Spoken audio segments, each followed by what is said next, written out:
कराड़ में दुर्गा देवी उत्सव मंडलों की बैठक संपन्न। कराड़ आगामी दुर्गा देवी उत्सव को शांतिपूर्ण और सुव्यवस्थित तरीके से संपन्न कराने के उद्देश्य से कराड़ शहर पुलिस थाना की ओर एक महत्वपूर्ण बैठक आयोजित की गई। ये बैठक थाना परिसर में संपन्न हुई। बैठक की अध्यक्षता माननीय श्रीमती राजश्री पाटरी, उपविभागीय पुलिस अधिकारी सो कराड़ ने की।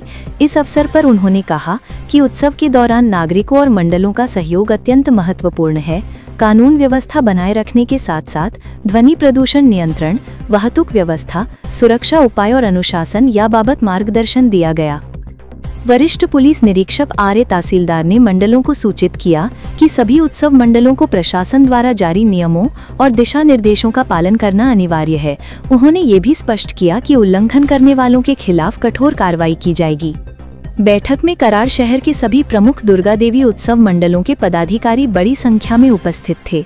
मंडलों की ओर से विचार विनिमय किया गया और उनकी शंकाओं का समाधान भी अधिकारियों ने किया। बैठक के अंत में ये सर्वसम्मति से निर्णय लिया गया कि दुर्गा देवी उत्सव श्रद्धा, शांति और सौहार्द के वातावरण में मनाया जाएगा तथा कानून व्यवस्था बनाए रखने में सभी मंडल प्रशासन को पूर्ण सहयोग देंगे।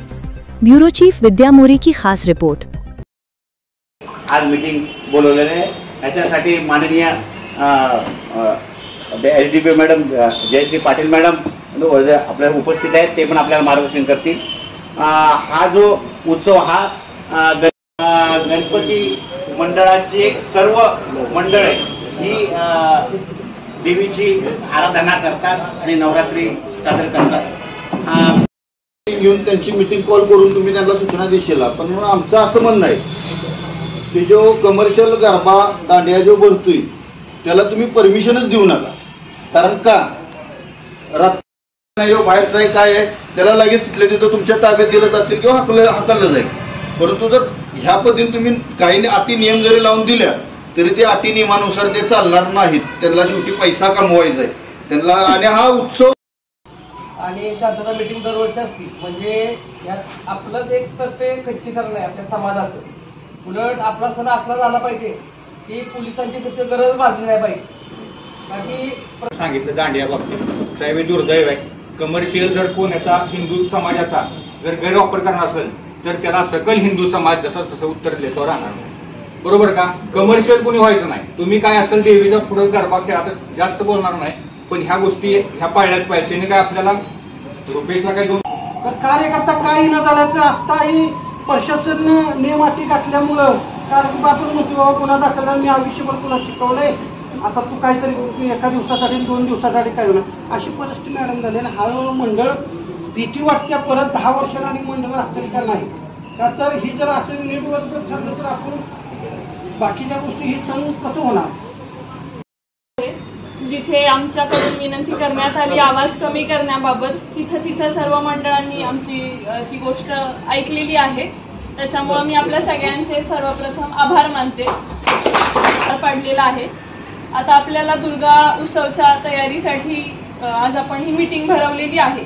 त्याच्यामध्ये पीआय तहसीलदार साहेबांनी बऱ्याच सूचना, मंडप असेल तो मजबूत असावा, सुरक्षित असावा, जे काही आपल्याला नगर परिषदेने आपण ती करून घ्यायची आहे।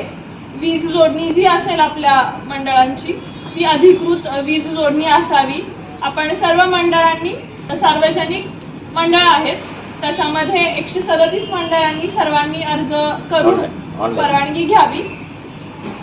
तुमच्या इथे स्वयंसेवकांची नेमणूक करणं सुद्धा अपेक्षित आहे। तहसीलदार साहेबांनी सांगितल्याप्रमाणे आपण एक मंडळ एक अंमलदार या पद्धतीनं योजना राबवत आहोत, जेणेकरून मंडळाकडे शिफ्ट करायचं आहे 10 दिवसांसाठी। वाहतुकीसाठी आपण थोडंसं पार्किंगसाठी पण काम करावं असं माझं म्हणणं आहे। त्याच्यानंतर सगळ्यात महत्त्वाची सूचना म्हणजे आपल्याला समाजातला एकोपा टिकवून प्रत्येक सण साजरा करायचा आहे। सणाचा मुख्य उद्देश हा सण साजरा करताना आपण समाजातली याबाबतीत आम्ही त्यांना स्ट्रिक्टली याबाबत पूर्वकल्पना देतो। ठीक आहे, आपला आणखी काही